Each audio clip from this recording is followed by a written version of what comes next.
thank you again for coming to this event, and thank you to new members who have come out and checked out this awesome show that we're about to put on, or reading. So first I will introduce that this is Boys Will Be Boys, written by Nick. And he just wanted me to say a few words. The inspiration for this piece is kind of based on true events back from his high school days when there was a student group that formed their own fight club outside of school, and he was intrigued by the topic and decided to write this show.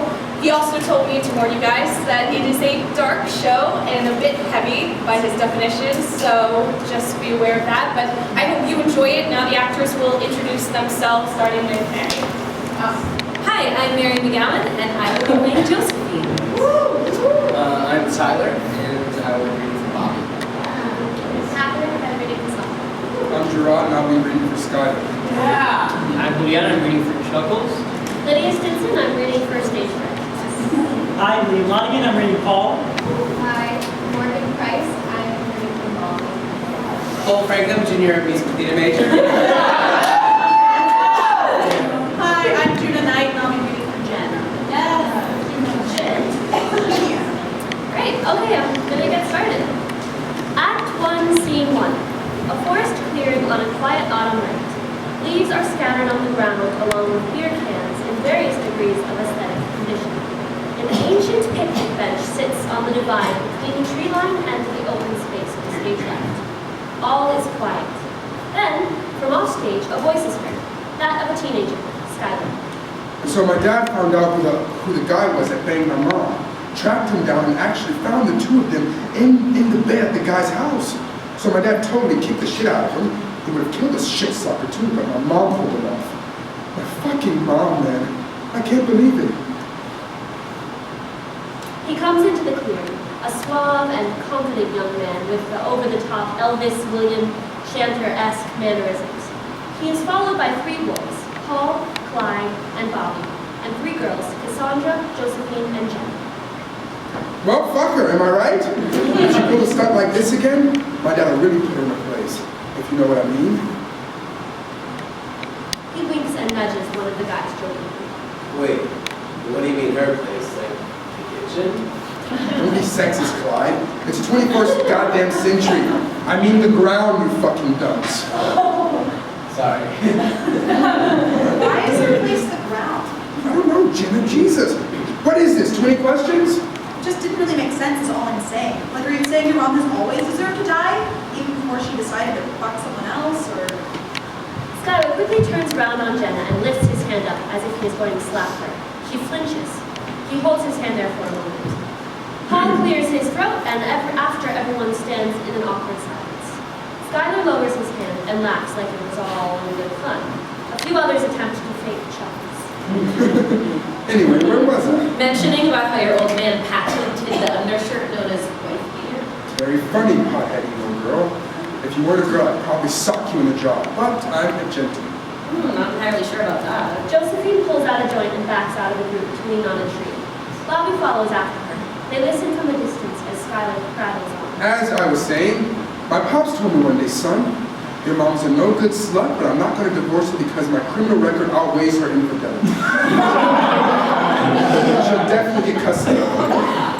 Sounds like he was stuck. Yeah, poor guy. Anyways, he told me after that sometimes he wishes he could just punch all his problems away, but shit like that is what got him arrested before. He said us men can't solve our problems by talking like a bunch of diplomatic, slipping pussies. We have to solve our problems the way our forefathers did, with fighting. Well, our forefathers didn't start fucking fight clubs in the woods. That's stupid. It's not stupid, baby. It's smart. Because that's what my old man is. Smart. So it got me thinking. And back, everyone, big guys turn fleet. Why not start a little violence in the name of science?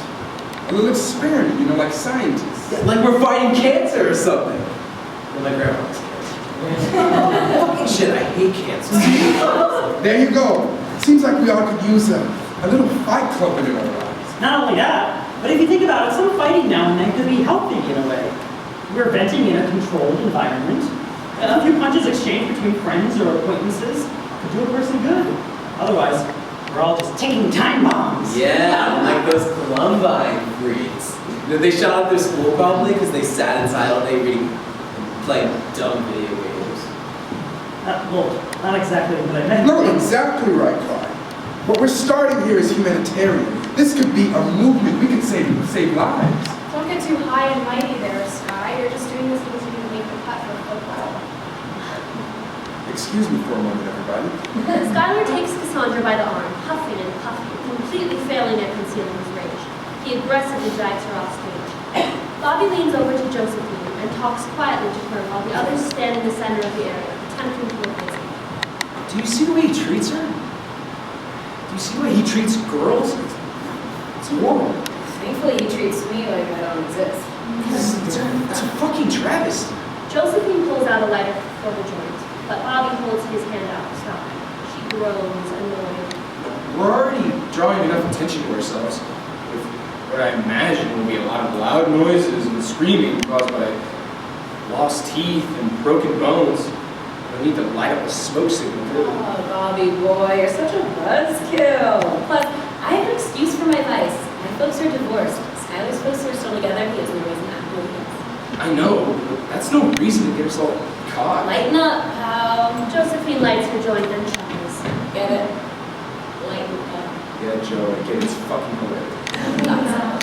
Josephine tokes in silence while Bobby simply looks at the ground. Paul attempts to clear the awkward silence again by clearing his throat. Jeez.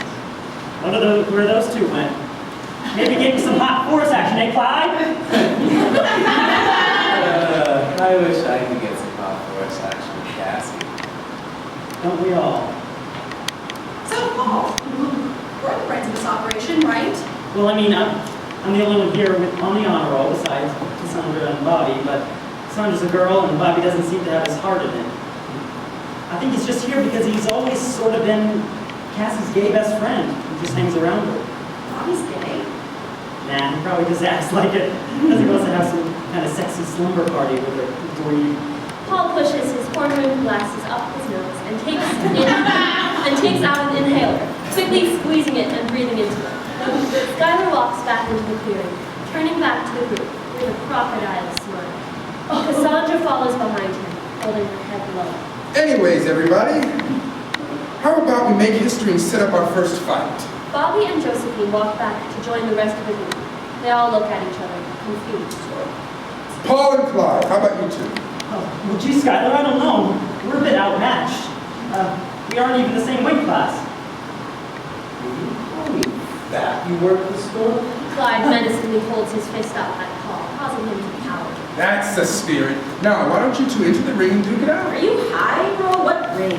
Skylar looks around the forest floor, grabs some sticks, and spreads them in a large circle, forming a kind of arena. That ring, bro. Skylar motions for Paul and Clyde to enter. The two look at each other, shrug, and enter the arena. They stand on opposite sides of it, facing each other. They assume amateur pugilist stances, Paul limply holding his hands defensively in front of his face. Clyde parting his legs and clenching his fists to his chest. They stand like that for a while. The others crowd around them. Well, Do we fight now? yeah, we don't have a bell or anything, obviously. We have a countdown or something? Jeez, just fight already, you pussies. Fine. Clyde unexpectedly kicks Paul in the side of his pelvis, causing him to let out a cry and stumble. How? You didn't even give me a warning or anything. Well, they said to go. You don't get a warning when you're fighting. If that's the way it's gonna be. Paul swiftly punches Clyde in the testicles. Clyde drops to the ground whimpering. Jesus, dude, you can't have nut shots. You didn't mention any rules. I thought it went without saying. Well, it didn't. Clyde is still lying on the ground, rocking back and forth, crying. Does this mean I win? No, dude, you don't win, you fucking psycho. That attacks disqualify you. What? No way, forever? No, just for like today. Alright, that's fine. Okay, so the round is forfeit. No one wins. So you two are out. Clyde, go walk it off or something. Paul walks out of the ring and Clyde slowly picks himself up and then quickly runs off stage to throw up. Paul sits on a nearby log. Jeez, that's one way to start the first meeting of the club. Watching idiots hit each other in the balls is an after-school activity I'm more than happy to do it. Well, let's see.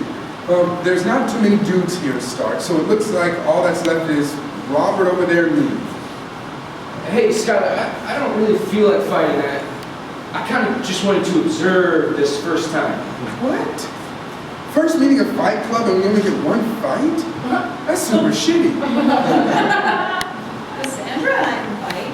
Girls fighting? I don't know, that sounds kind of bad. Why is that bad? Because girls can't fight? No, it's not that. I just thought it wouldn't He really... stops when he notices Cassandra looking at him disapprovingly. Yes. All right, it's because girls can't fight. No, wait, man, check this out. Let me show y'all who my dad called. Jenna grabs Cassandra by her hair and yanks her around. Cassandra attempts to grab at her without avail. Jenna spins Cassandra around by the clump of hair before she lets go, sending the other girl sprawling to the ground. God, Jenna, you piece of shit! What the fuck? Just trying to pull a point. No, that wasn't actually fighting. That was girly shit. I think I'm gonna go home.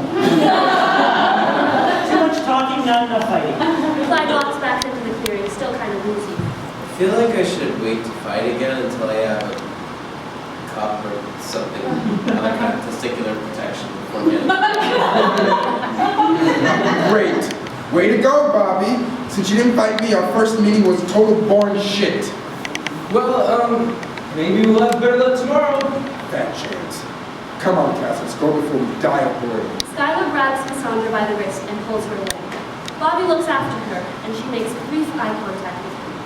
Clyde is holding his crotch, still in pain from earlier. All right, same time tomorrow, y'all, and bring your friends. We need to spread this around. After some time, Jenna pulls out a cigarette and lights it. So, you two fuck? The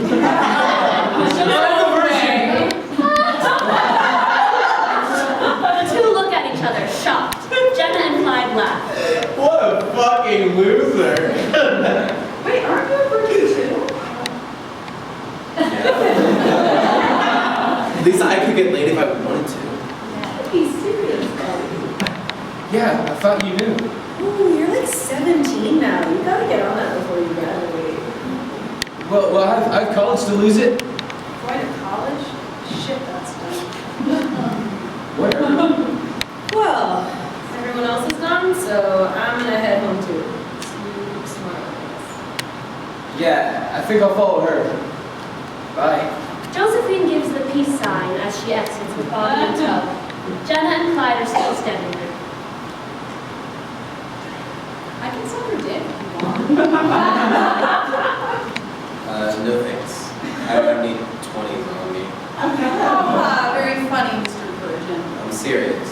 I don't charge for blowjobs. Would you be interested in... Money? Let me go to the ATM, quick. Clyde runs out of the woods. Jenna continues smoking for a while.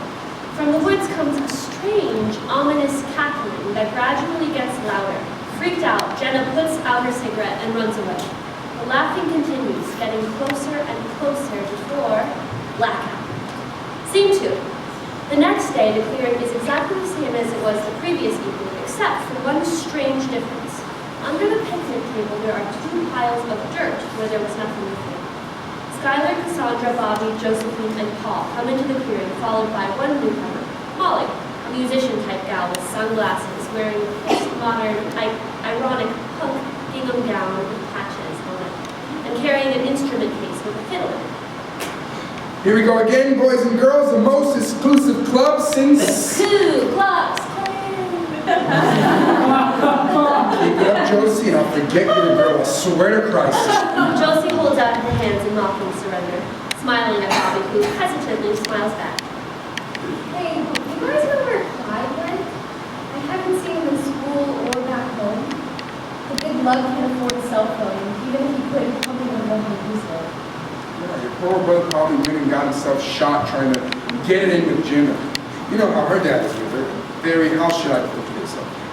Molesting? Is that Don't be an asshole, Skylar. right?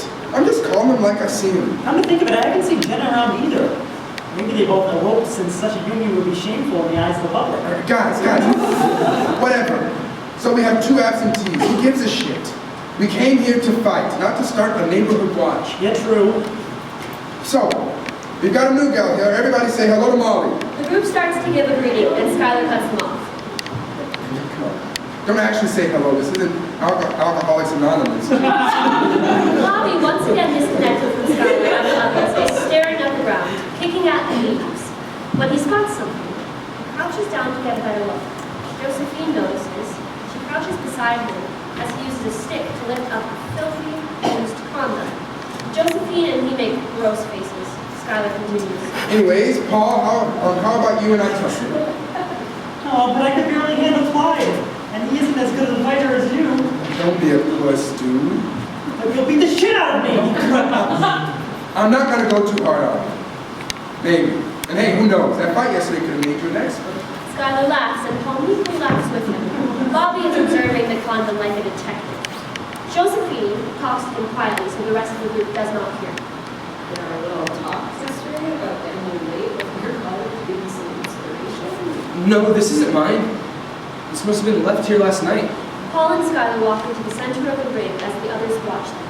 Who tried banging out in the woods in this specific spot? There's plenty of places to go at it. There's something else. Bobby kneels down and looks closely at the forest floor. Paul and Skylar start to circle one another, raising their fists. Is that blood? Skylar takes a swing at Paul and misses. Paul punches Skylar in the shoulder, causing him to stumble and grunt in mild pain. Oh, Polly boy.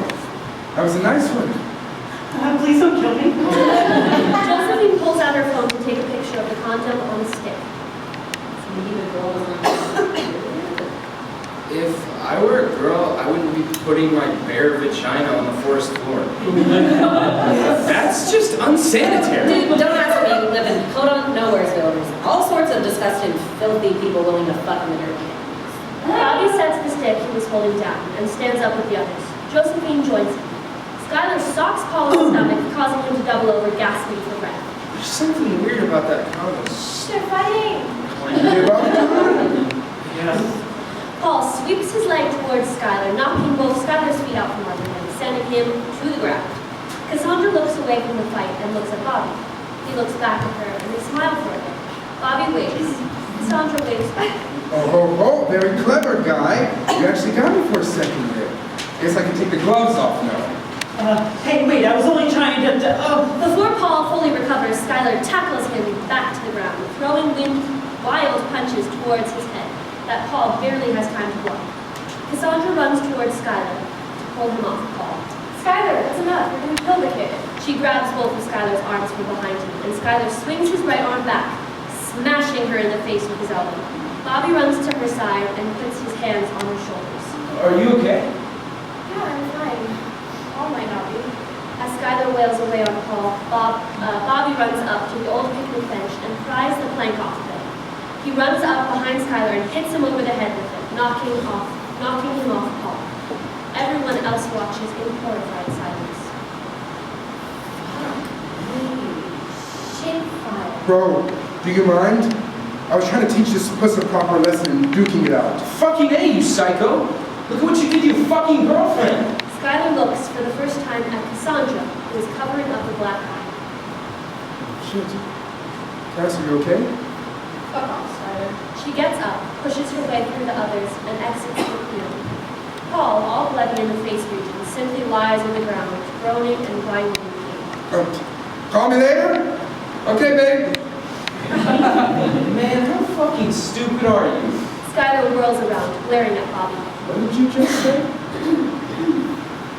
No sane person clubs their girlfriend in the face and then tells her to call them later. Why do you care? You got a special interest in her? No, I just don't like the way how you treat her. It's disrespectful and wrong. You gotta set it right, Prince Charming?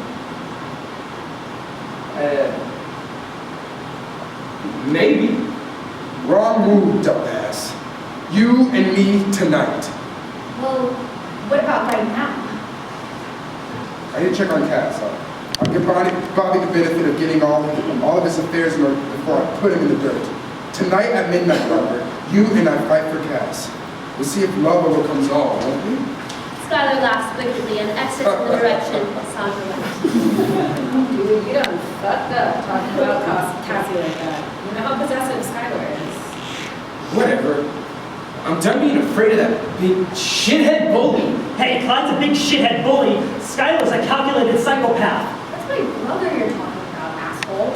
My brother who happens to be missing? Sorry, Molly. Didn't mean anything by it. That's alright. You guys kind of shit. Whatever. We aren't worrying about Clyde right now. We're talking about our poor pal Bobby here getting the shit kicked out of him. Yeah, I mean, I have a brilliant, calculating mind. I analyzed Skylar's fighting style and thought I could take him, but smart's not that way, pure savagery. Yeah, the guy's pretty much a tank. Thanks, guys. You're really doing a great job of getting me to calm down about being challenged to a duel by my arch nemesis. Arch nemesis? Whoa, that's pretty intense. I had no idea you were that serious about it. I guess I am. I mean, seeing him hurt Cassie like that without a care just kind of broke something in me. Now I want blood. From off stage, a frightening voice, the same voice that was cackling earlier, calls, causing everyone to jump. Did somebody say they want blood? Yeah, Chuckles, a demented-looking hobo with remnants of what appears to be clown makeup on his face, enters the clearing. His clothes are scuzzy, ripped, and patched up in different spots. He has greasy long hair and patches of fur on his face that kind of resemble a beard. Around his neck, there appears to be some serious trachea bruising, leaving a mark that appears to be in the shape of a rope. How long were you creeping around in the woods while we were doing that thing? I've always lived in these woods, so basically I hear everything you kids get up to. That's fucking freaky. Who are you? I was once a resident of this little hamlet we all call home, but I'm not welcome anymore, so it is here in the woods I stay. A hermit, eh? Well, that's sort of cool. You aren't crazy, are you? Oh, absolutely not. If anything, I'm too sane. I just strolled in here to inquire if I could join your little fight gang. Well, what do you guys think? The group of kids huddle to whisper to each other before turning back to Chuckles. Sure, why not? Skylar, do you okay with that? Fuck Skylar. We can make decisions too. Works for me. Paul turns back to Chuckles as they exit their huddle. All right, buddy. We'll keep you around. You seem to be worth a few laughs. Or Chuckles. Right, or Chuckles. Anyway, let's get down to business here. One of you wants to take on your wacky and violent leader in hand-to-hand combat. Yes, sir. That would be me. Sir, I like that. Very respectful of your elders, kiddo. That'll get you far. I won't be going too far. Skylar cripples me tonight. Ah, you don't gotta worry about that. I can protect you. No, that wouldn't be fair. That wouldn't be fighting fair. I have to do this on my own.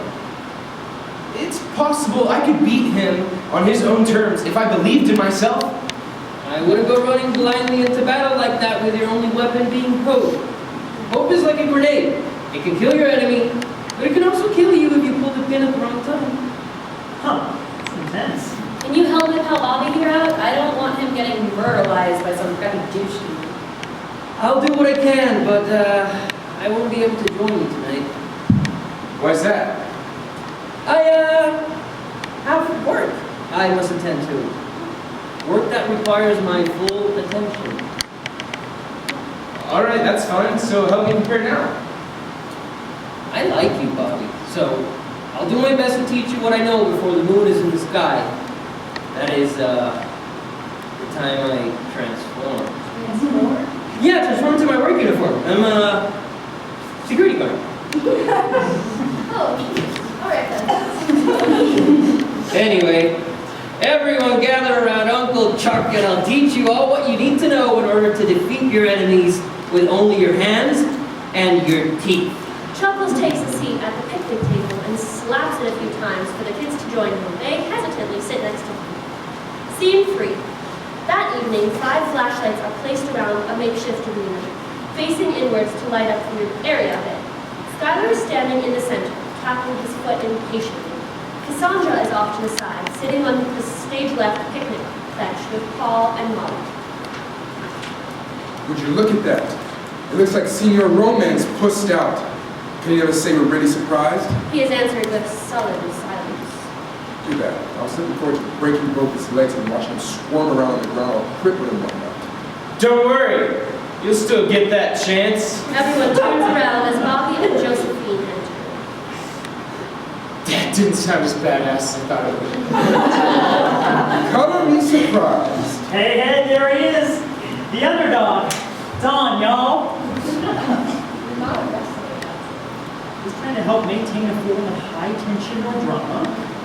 Jeez, I was really hoping you'd rise up and just stay calm. All right, enough, bitches. Spotlight's on you. Not you. Skylar beckons for Bobby to enter into the ring. He does. Josephine leans against the picnic table. So you think our new homeless buddy gave all the tactics Bobby needs to survive in the ring with Sir Snaps? My money's on Sir Slap's law. Come on, guys, really? Can we stop with the name calling? Maybe we'll stop when he stops giving you shiners. That's not fair. Paul hushes Cassandra, interrupting her as the two boys in the ring begin to circle one another. Skylar raises his fists, and Bobby raises his defensively. So, how many fights have you been in? Like 2. In elementary school. Yeah, that I helped him out with. This will be fun. Skylar throws a few fake punches that Bobby defensively blocks before he is thrown a real one aimed at Bobby's stomach. This causes him to clutch his abdomen in pain and fall to his knees. The others make comments like, "Ooh, oh, that's gotta hurt." Oh man, did I hit you too hard? Are you down and out already? How anticlimactic. Bobby slowly picks himself back up. Jesus, man. Fuck. You don't start out a fight with cheap shots. Hey, bro, the only rule I set was no nut shots. Bobby swings, Skylar dodges. Oh, who taught you to throw punches? Your blind retarded cat? Bobby attempts to leg sweep, but it doesn't work with Skylar. Oh, dude, you did it wrong. Let me show you how it's done. Skylar performs a successful leg takedown, knocking Bobby to the ground. He kneels on top of Bobby, causing Bobby to raise his arms defensively to his face. Skylar starts hitting Bobby's ribs. He continues this for a while Bobby simply grunts in pain. The others watch in helpless silence. Before the beatdown continues further, Chuckles lets out a battle cry, and from somewhere above in the trees, he falls down and lands next to Skylar. Skylar turns around and lets out a shriek of terror. In full clown gear, goalie painted face, big goofy shoes, puffy red wig, red puff-ball nose, the works. The other kids, not recognizing him, freak out too. He tackles Skylar, knocking him off Bobby and pins him to the ground. Clowns? Why did it have to be clowns? Jesus, what the fucking shit is this? You gonna say uncle, kid? You gonna say uncle? Hey, would you look at that? Deus Ex Machina at work. What? Let me go, you fucking freak. I'm supposed to be fighting that guy. Well, he's a little unmatched, so I figured we could tag team. Oh God, your breath smells like chewing tobacco and roadkill. Yeah, I was in a rush today, so I had to grab a quick lunch. Someone get this creep off of me. Cassandra and Molly work together to get Chuckles off Skylar. Hey, didn't you say you were busy tonight? Yeah, well, I sensed you were in danger, and I just finished my evening activities. So I thought I'd lend my assistance. I like you, kid. This one over here, though? Chuckles indicates Skylar, who Cassandra is helping out. Not so much. Well, fuck you, man. You can't just interrupt a duel between two gentlemen fighting over the hand of a Mind your tongue lady. before you lose it, kid. Paul immediately sits back down. Well, who is the calling? Skylar, after having been pulled up by Cassandra, pushes her away. It's null and void because of fucking Pennywise over here. So, rematch? Guys, I haven't even had a fucking chance to voice my opinion. Everyone returns to class. Did anyone stop to consider maybe asking me who I'd rather be with instead of fighting about it like savages? Bobby and Skylar look at each other and shrug. No, I guess not. I figured this was the most logical solution. Josephine snort laughs. Fucking men. I'll tell you what, that'll be the epitaph on my tombstone. So, who would you pick anyways, Cass? How about neither, since you're both being idiots right now? Well, that's no fun. Everyone loses. Why are you even still here? Oh, sorry. I guess I'll be heading off then. See you folks around. Chuckles exits. And we all showed up for nothing. Lame. Fight all you want, guys. Just don't say you're fighting for a reason. Because that is some medieval fantasy night bullshit. I just wanted to stand up for you because he was being a dick. Josephine violently elbows Bobby in the ribs. Just, can we get back to fighting without a purpose? That was the original purpose of this club, and I think we lost sight of that. The group shrugs and mumbles agreements. All right, that's more like it. Now, where were we? way to make fighting like idiots smarter. Cass talking about how we're not savages got me thinking. We should conduct club meetings in a more organized way. I say we do things democratically. What are you talking about? Well, we never officially elected a president of the club. I move that we hold a formal election. I made the club. That makes me president permanently. What is this, the 20th century? Dictatorships aren't any fun, man. Come on. Hey, that sounds good. Then we can have a fresh start. Gotta admit, Sky, someone else should have a chance to be the center of attention. Jesus. If you're all so bent out of shape over my leadership, fine. Hold the goddamn vote. Well, who wants to run? Everybody looks back and forth at each other. Eventually, Josephine raises her hand. I can give it a shot. All right, a woman president! What is this? The 30th century?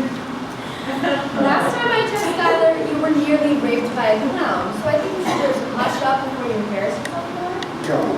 A clown gets on top of me and suddenly I'm dethroned and threatened like a common peasant. Fuck you guys, I'm out. Skylar exits, huffing and puffing. Cassandra looks back towards his direction, but doesn't chase after him. So, anyone want to run against Josie? I wouldn't mind taking Skylar's place if I could. Okay, everyone, if that's all. Let's get democratic! Awkward pause. How do we do that exactly? How about I give a vote counter, everyone closes their eyes, and when I say a name, you raise your hand for the name you want. Brings me back to elementary school. Everyone ready? Bobby holds out his hand to Josephine for a shake. May the best human win. Homo sapien, Robert. Human has man in it. That's sexist. Right, sorry. May the best Homo sapien. The two shake hands and everyone closes their eyes. So, who wants Josephine to be president? Bobby and Molly raise their hands. Cassandra notices Bobby raising his hand from his opponent and smiles warmly before continuing. Okay, and who wants Bobby to be president? The two others put their hands down. Josephine raises hers, as does Paul. Cassandra raises her own hand. All right, everyone, the votes are concluded. They put their hands down and open their eyes. So out with the cast. What are the results? Well, it was very close, but... Bobby won! Yay, Bobby! Cassandra applauds and the others gradually join in. Thanks, everyone. I honestly wasn't expecting this. Turns to Josephine, who shrugs, smiling. What's the first order of business, Chief? Well, I say we spread the word about our little club and tell everyone it isn't just about beating the shit out of each other. It's also about other fun stuff, too. Like what? Like talking. But it'll still be mostly fighting, right? Yeah, sure, if that's what you want. Obviously, we don't want to run a fight club for talking. So anyways, tell your friends about Fight Club. Let's become a big thing. Sound good? The others nod. Fantastic.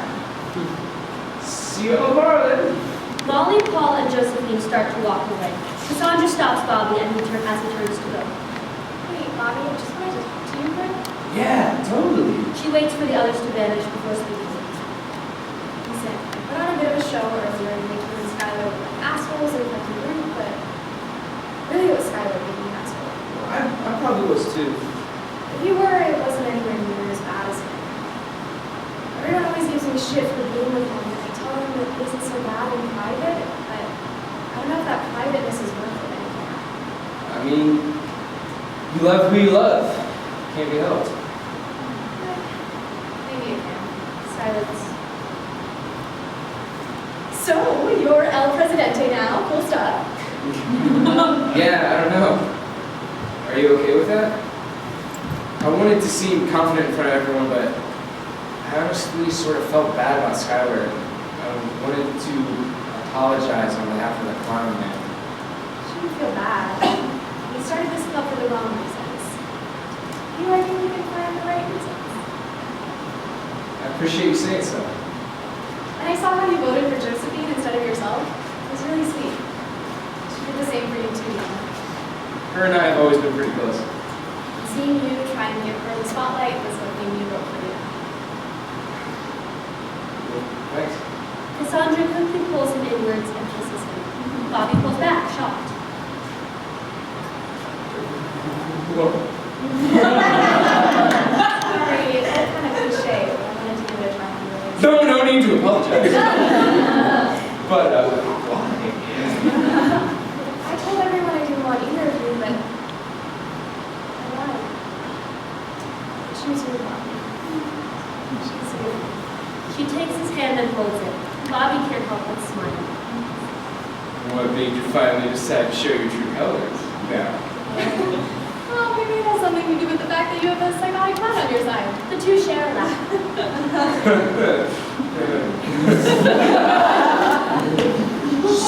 So you're gonna like break up with Skylar? Yeah, she had his chance. That all right with you? Works for me. They exit the woods holding hands. After some time, Chuckles goes back into the clearing. He looks in the direction Bobby and Cassandra had just left. And another piece of the puzzle falls into place. He hums all around the bush while he heads down towards the while he bends down to turn each flashlight off. As the last light is extinguished, the area is plunged into darkness. Scene 4. During the day, sometime later, the flashlights that were around the ring are gone. The club has grown considerably in size, about 3 times as many members as there were from the start. There's a whole variety of teenagers, ranging from goth kids to nerds to athletes. In the ring, there are two strangers duking it out, a really well-built girl and a pudgy guy. Punches are thrown, as are kicks. It's pretty dirty fighting, but not too brutal. Off-stage right sits Bobby and Cassandra, sitting next to each other in lawn chairs, with Josephine near Bobby, and on stage left sits Paul, Molly, and Skylar. Skylar has his arm folded and appears uncharacteristically glum and dejected, constantly stealing looks at Cass. Molly has an acoustic guitar and occasionally strums on it. Jeez, you got a really good number on poor Skylar over there. Hey, maybe he had it coming. You ever think of that? Maybe this is karma from all of his years of being a dick. Let him sulk. He won't get any of my food. The girl in the ring clotheslines the pudgy guy, sending him to the dirt, clutching his throat. Where he was apparently hit. She looks down at him, slightly concerned. The crowd of kids start murmuring nervously. The guy is choking quite loudly. Oh, would somebody please open up his windpipe or something so he doesn't fucking die on us? Bobby, I don't think anyone here is exactly trained to be in med school. Someone's gonna have to take him to the hospital. Anyone have a car? The kids all look at one another and give some form of no. Josie, you got a car, don't you? Yeah, but it's my parents, and I don't think they need to have regular dying fat kids in the car. Oh, would you feel better explaining to the cops why there's a dead fat kid here instead? Fine, okay. She gets up and looks at the crowd. Don't all stand there looking like useless bystanders. Someone help me lift this fucker. After a time, the fit girl that injured him in the first place helps Josephine lift the choking guy and carry him off stage left. The crowd remains where they are, speaking quietly to one another. That was pretty fucking scary. And it's probably best we have this kind of experience. It's bound to happen again. This kind of shit would never happen if I was still in charge. How do you know? Shut up. Should we set more rules in place, like people getting disqualified for causing potentially life-threatening injuries? This isn't going to be all that common of a thing. Anyone with any brains generally knows when they're about to kill someone. But shouldn't we set some more ground rules in place just to be safe? I don't know, Cass. I think don't kill or mortally wound your opponent is sort of implied. Are you really going to brush this under the rug? Looks like trouble in paradise over there, huh? Yeah, I feel sorry for her if she wasn't such a flip-flop as That's my fucking girlfriend. ex-girlfriend, buddy. That was nice. That's what I meant. I don't want to hear her being talked about like that. Even if she's with that penis-wrinkled Bobby now. Now you're defending. Molly, leave him alone. You know what they say, you don't know what you got till it's gone. Stop talking about me like I'm dead or something. I'm right here. God, idiots. Skylar crosses his arms like a child that did not get their way. We really have to set up some safety regulations. I'm serious about it. businesslike and strict. Well, better than him explaining to some kid's mom why his skull got caved in and he was left for dead by like 20 other kids in the middle of the woods. I don't want to do it. You want to do it? No, it's just not. All right. Next up, let's see. He pulls out a list of names. Molly Silver and Tony Delgado. Molly stands up and sets her guitar on the chair. Aha! Finally, my time to shine. Good luck. I'm gonna try not to get punched in the throat. Thanks, I'll try. She gives him a thumbs up and walks into the ring with a kid from the crowd. Dude, you're being way too obvious. Obvious about what? Fighters ready? Molly and the boy nod. All right, 3. You know about what? You stupid tweety idiot. The girl. 2. Yeah, you're totally drooling over her. It's depressing as fuck. I barely even said anything to her. 1. You don't have to. It's written all over your ugly mug. Paul touches his face as if expecting to find evidence of his attraction to the girl there. Fight! All right, show me what you got. The guy takes a few swings and one clicks Molly on the shoulder, spinning her a bit. She backs up as if preparing to make a leap. Then bull rushes her opponent, headbutting him in the stomach. The crowd reacts with groans of schadenfreudic delight. The boy lies on the ground, groaning. You give up, Buster? The kid nods, wincing in pain before running off to vomit. Good work, Molly. Winning your first fight. A bit nasty, but it did the trick. The others applaud Molly and she bows. Paul applauds a bit longer after the others stop. Skylar snickers. From stage left, Josephine comes running in, out of breath and panicked. We have a problem. What, the doctors or nurses asking a bunch of questions? You should have just dropped him off at the doorstep like they do in the movies. The folks in the hospital will take care of him. He agreed. So what, he recovered and you just dropped him off at home? Totally. Bobby addresses the crowd. All right, everyone, we're going to break a bit early. We'll resume tomorrow with a tag match, 2-on-2. See you then. The group slowly exits, leaving the main 6. You guys mind piecing too? Hey, we're original members, same as you. We have as much right to stick around. I take priority. I'm vice president. What? No way, since when? Since now, all right? I elect your VP. Now, can you guys bounce? Molly, Paul, and Skylar leave stage left. Bobby looks at Cassandra. You too, Cassie. All right, fine, I'll see you later. Yeah, see you. They briefly kiss and she exits. So, what's this problem of yours? That guy you told me to toss in my car is fucking dead. What? How? That girl, Amanda, I think her name was, popped him in the throat something fierce. We were a mile or 2 off from the hospital over her throat. Jesus. And the girl that helped me get into the car, and she came along for the ride, and when I stopped the car and checked his pulse to see if he was breathing, she fucking bolted. And you didn't try to stop I her? didn't have time. I was so freaked the fuck out that someone died in the back of my parents' goddamn minivan.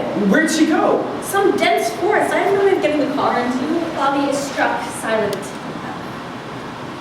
I'm really scared. Where's the kid now? Still in the backseat of my car. I covered him with a blanket that was on the floor in case somebody came by.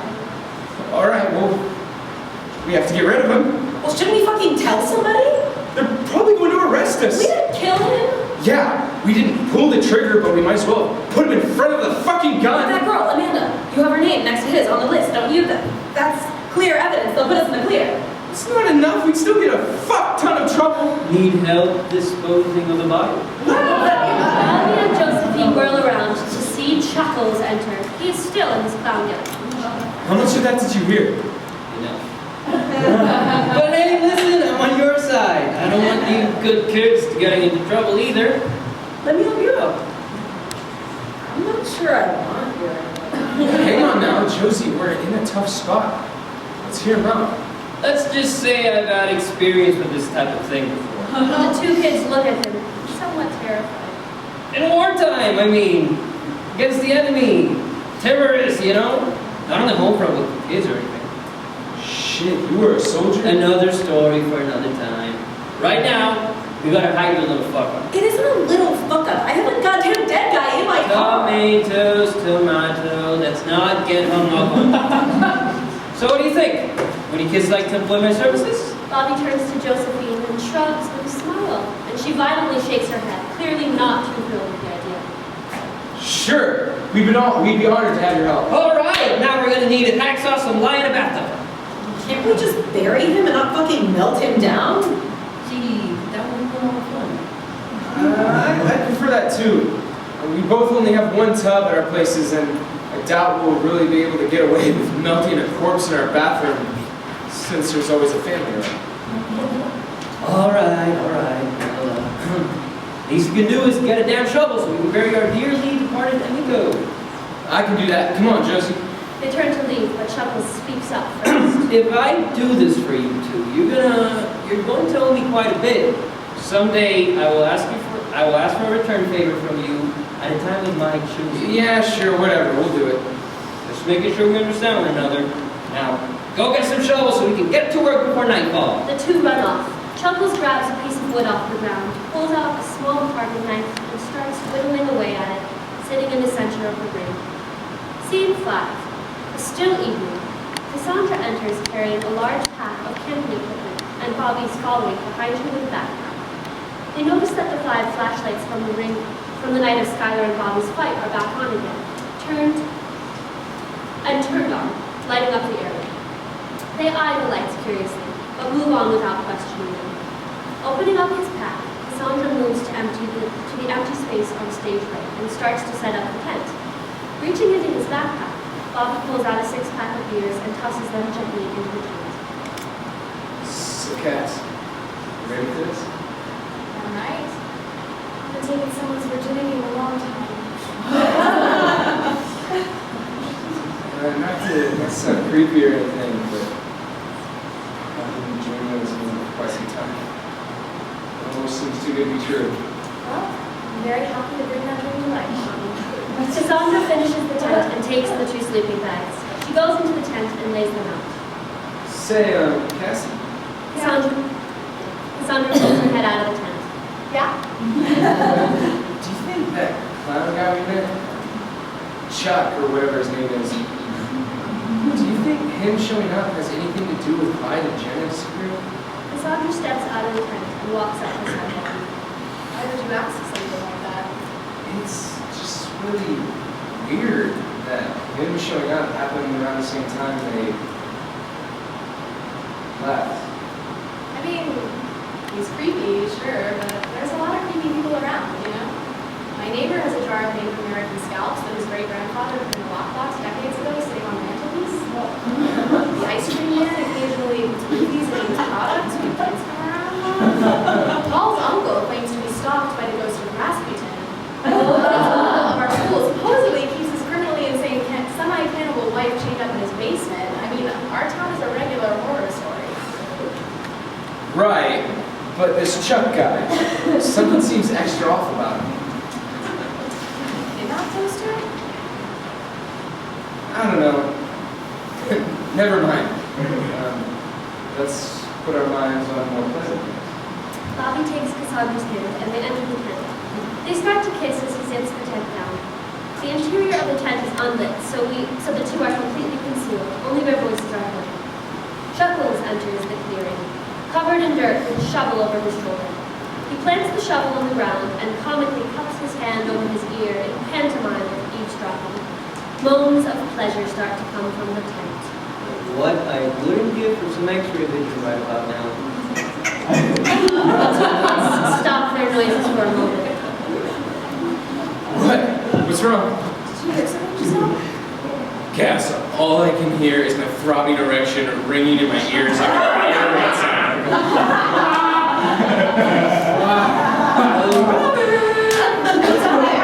Fuck, I think it's that homeless guy. Sorry about the interruption, folks. I just really gotta get a word in with Bobby. Stay here. Careful. Bobby comes out of the tent in only his underpants. Chuckles peeks behind him to get a look at the girl, and Bobby promptly zips the tent shut to obscure her from view, You're no fun. indicating the ring of flash Are you the one that left these here? That's some nice moonlight, don't you think? What do you want, man? We're having a real private moment. Just thought you'd be interested to know that I dispose of your little problem. That's great. But couldn't this wait? No, I couldn't. Why? I want that favor you owe me. Already? Yeah, I've come to collect. Well, what do you want? Cassandra gets out of the tent in her undergarments. What's going on? Chuckles looks at her and looks back at Bobby, raising his eyebrows and smiling menacingly at him. A look of realization crosses Bobby's face. Hey, man, come on, no way. He looks at Cassandra with fear, forcing a smile. Cassie, sweetie, can you get back in the tent? Cassandra goes back in the tent. Getting rid of a body is kind of a big deal. I like you, but I can't just keep doing favors for you. Save your ass from a bully. Save your ass from the cops. Can't just take, amigo, you gotta give too. So what is it? First and foremost, I'm gonna run the club from here on out. I'm the most experienced with hand-to-hand combat, and your leadership has gotten all these kids nowhere. With me, it can really go places. I deserve to be the king of Fight Club, and you will step down from your role as the big cheese. The point of the club was not to get adults involved. I'm kidding, right? And plus, if you don't allow me to become the head, I can make life very difficult for you. But difficult and horrific. But that's what got me Cass in the first place. Oh, that reminds me. I also want Cass. But she's my girlfriend. And I'm sure your girlfriend would understand if she were in your shoes. She doesn't want to be with some clown lunatic. I won't let you near her. Chuckles pulls out a hammer from his back pocket. He fiddles with it, keeping his eyes trained on Bobby. You want to rethink that answer, Pop? Let's be reasonable here. Do I look like a reasonable man? We're just kids, dude. You wouldn't hurt some dumb teenagers. Oh, speaking of which, did you ever find out what happened to your two little friends that went missing? Bobby is silent. Well, if you're wondering where they are... Chuckles turns around to face the picnic bench and points at it with his hammer. Maybe you want to check under there. Chuckles reaches into another pocket and pulls out a vial of liquid. Now, just so your gal pal doesn't put up too much of a struggle when I pay her a visit shortly, why don't you spike her drink while she's not looking with some good old Rohypnol? As soon as she's out, you can ditch. It won't take more than an hour or so, I reckon. Plus, she won't even remember any of this, so that's a plus. Win-win, you know. Please, babe, don't make me do that. I smashed his head in with a lantern and shot your friend Clyde through the eyeball with very little provocation. I really wouldn't test me if I were you. Chuckles holds out the container to Bobby. Bobby hesitantly takes it.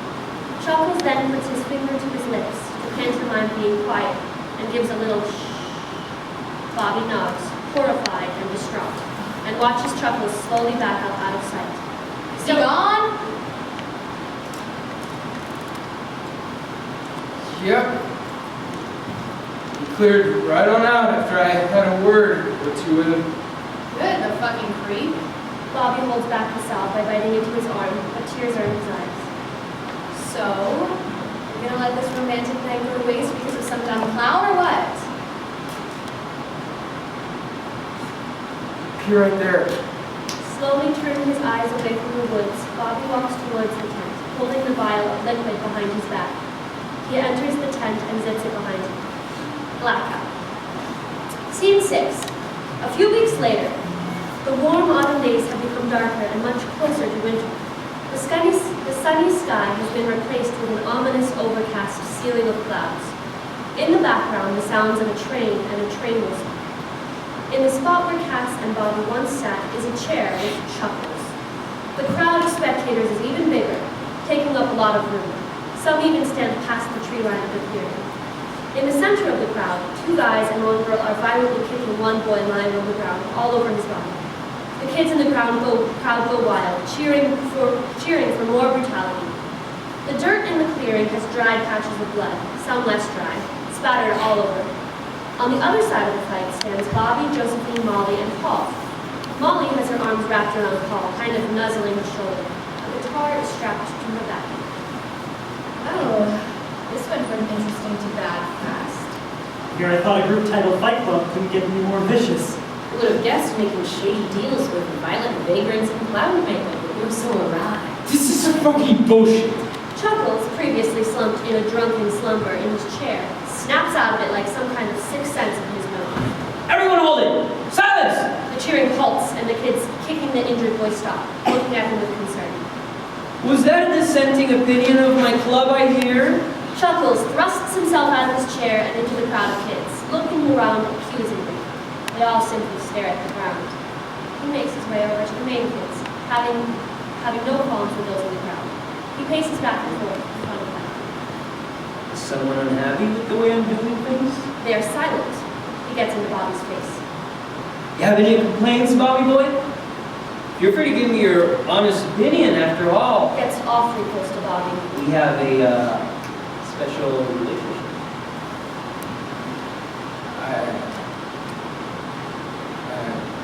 Speak up, pal! Let's make sure all your club members can hear your sage advice. Chuckles puts both of his hands on Bobby's shoulders and moves the boy so he's facing the crowd.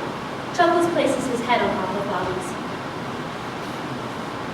Listen, hey, I was just talking to my friends. Yeah, about me. Now, share it with the class. In the silence, Molly clears her throat and all eyes turn to her. Anyone else care to offer up what they're feeling right now? Offer up what they're feeling in their hearts.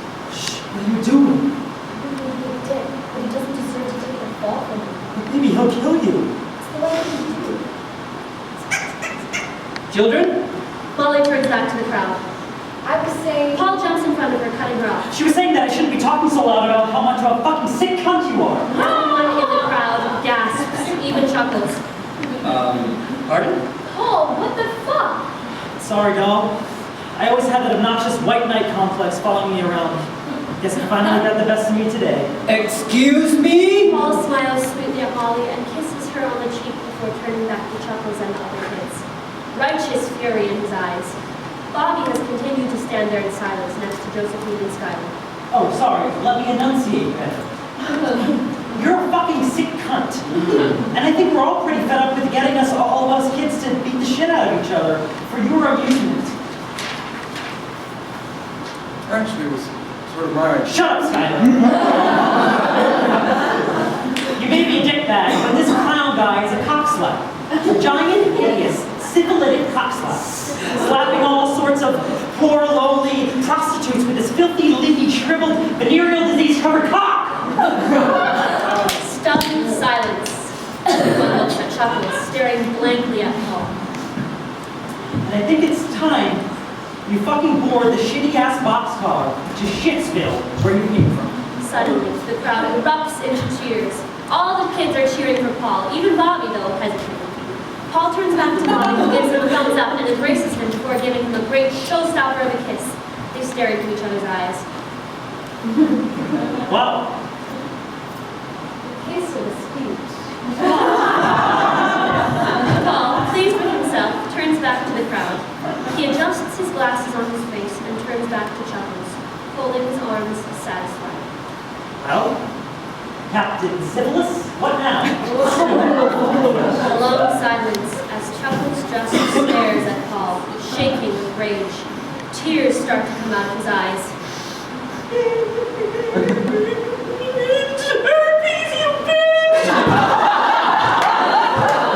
Tackling the boy to the ground, facing upstage and away from the audience, Chuckles pulls a hammer out from the butt pocket of his clown suit, removing it slowly like he's unsheathing a katana. Everyone screams, including Paul, but no one takes a step. When Chuckles brings the hammer down hard on Paul's head, most of the screams of the spectators stop. The hammer blows continue harder and harder. Paul's pleas of help and mercy are getting more and more deformed and harder to make out.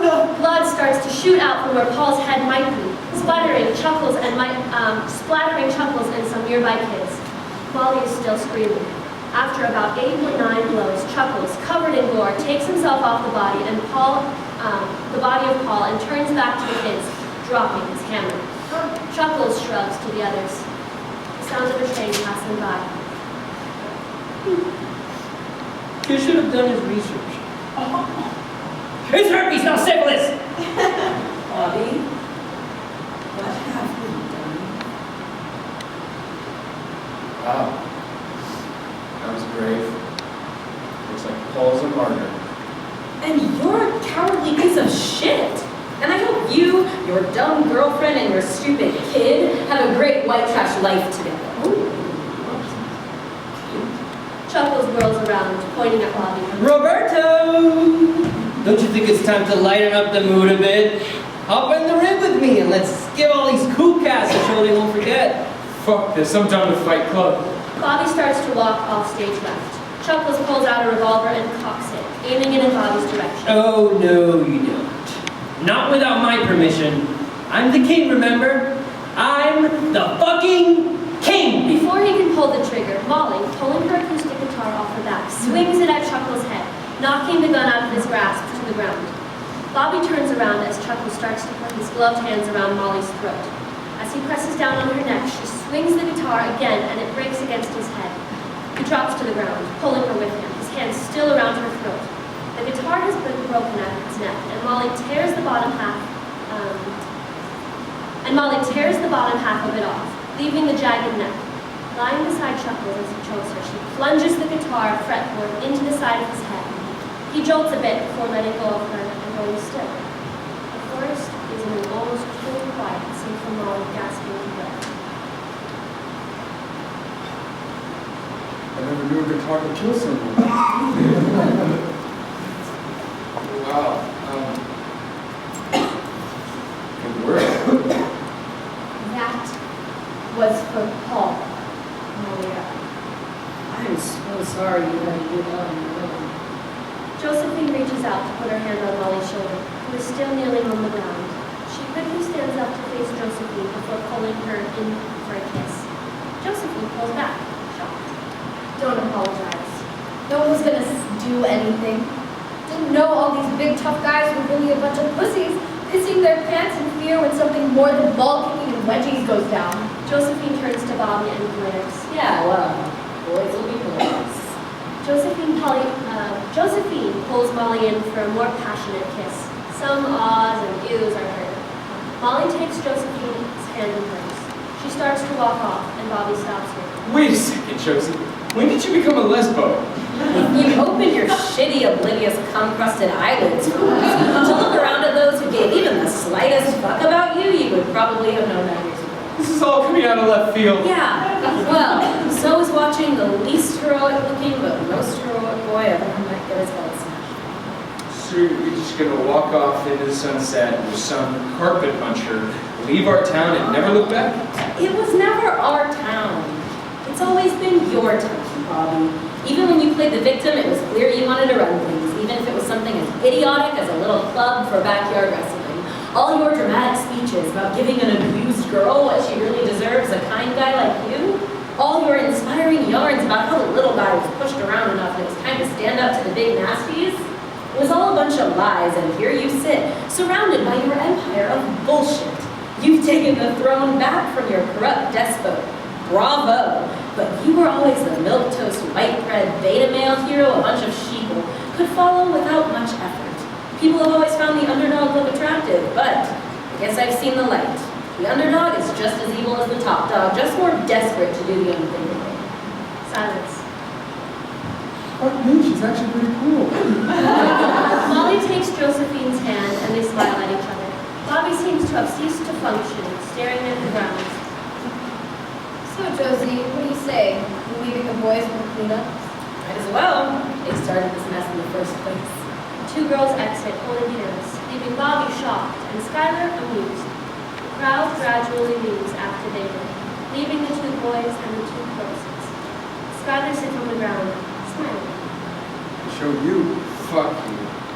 You mongoloid idiot. At least I didn't crumble under pressure. I think I prefer having crumbled. Well, you're nothing now. From off stage right, Cassandra's voice is heard. Bobby, I need to talk to you! Speaking of nothing, Here comes what was once your everything. Cassandra runs into Bobby's arms, hugging him. I've got great news, baby. What? I'm pregnant! Skylar and Bobby speak at the same time. What? Are you fucking kidding me? It's crazy, isn't it? First time I have sex with a boy that I truly love, and bam! I am pregnant! It's like destiny! Whatever. I think you should abort that paper. What? But it's ours. Mormon himself then to the others. Hang on, guys. I think I hear the train. Skylar stands up and starts to walk off stage left. The other two don't notice. Not quite. See, it's sort of yours and kind of that clown fuss. What? Yeah, see, he date raped you that night after he forced me at gunpoint to roof you. Why would you let him do that? He forced me at fucking gunpoint!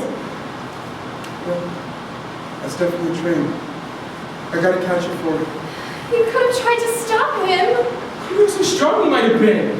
As Skylar walks off stage left and Bobby and Cassandra continue to fight, he whispers to himself. The first train out of town. I tell you what.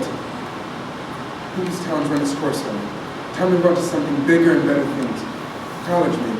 Community college? A GED? I don't know anything, but just no more of this. Well, because of you, now I'm going to have a fucking rape baby. Abort it, for God's sakes! Everyone will I understand! don't have the money.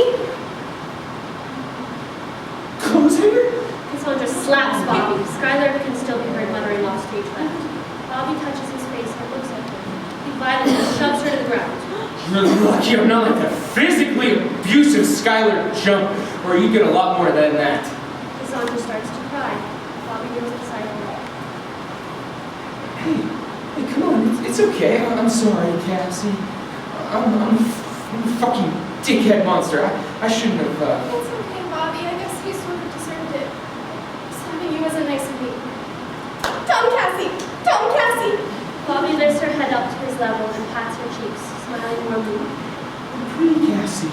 He kisses her on the head and lifts her up. They hold hands and start to walk off stage right. So what are you gonna call it if it's a girl? Jenna, I think. What about if it's a boy? Paul. To remember him right. I don't know. How about you? As they exit off stage right, Skylar's laughter is heard. It sounds like he's running towards something now. I think I can. I think I can. I think I can. The sound of the train passing by is overheard. Curtains, blackout.